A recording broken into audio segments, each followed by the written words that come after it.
everyone, my name is Kalie, and I'm going to be talking about the impact of stroke on motor learning and retention. So a stroke is a vascular event that cuts off blood flow to the brain. This results in cell death and impaired neural function. Stroke is one of the leading causes of adult death and disability worldwide. The number of strokes per year is increasing, and it causes a massive burden to our healthcare system and community. We're looking at motor learning, which is learning and producing efficient movements. This could be acquiring a new skill or adapting a skill we already have. Retention looks at how much of this learning is carried over when we repeat the skill. We know that around 70% of individuals that have a stroke have some sort of motor impairment. These impairments often impact their ability to perform activities of daily living and live independently. Most of these people will go to therapy to improve motor function. However, therapy relies on intact motor learning and retention. This assumes that people are able to learn motor skills and build upon their learning in following sessions. We know that rehabilitation outcomes aren't great, and we believe this is due to impaired motor learning post-stroke. However, we're not sure how retention is impacted. We also know that stroke is heterogeneous and results in unique impairments in different individuals. Since motor learning and retention rely on different neural networks, we may see differing impacts on motor learning and retention between stroke participants. So we want to know whether motor learning and retention is impaired in acute stroke, and if this impairment is the same in all cases.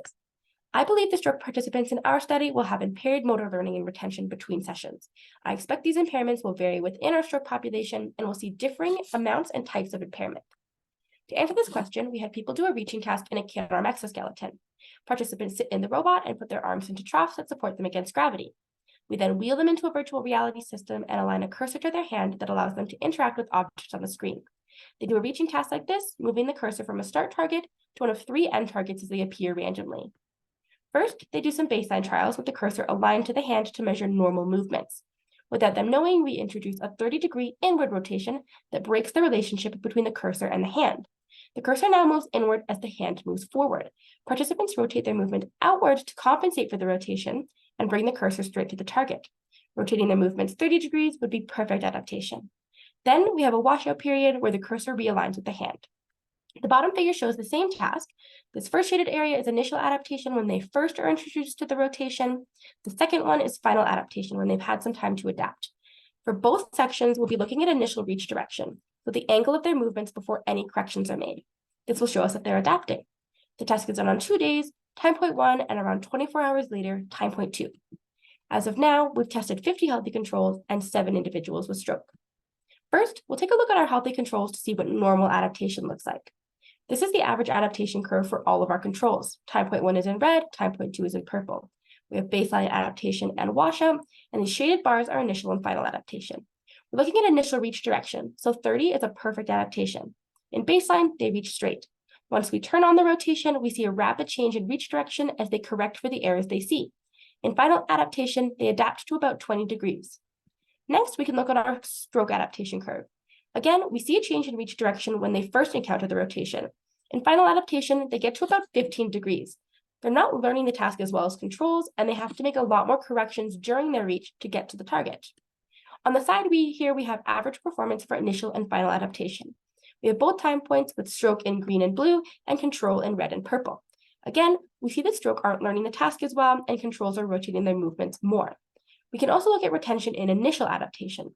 Both stroke and control perform better on the second day, so they're retaining their learning. However, stroke doesn't see as big of a difference, and they aren't retaining as much learning as controls. This figure allows us to define impairment. We have performance on time point 1 plotted against time point 2. The left is initial adaptation, the right is final adaptation. These black lines are cutoff points for normal adaptation, with 95% of controls lying between them. This allows us to define impairment for time point 1 here and time point 2 here. All of our controls are in red and stroke in blue. From this, we can see a few different impairment profiles. We have some stroke participants adapting normally, while others fall into the impaired category.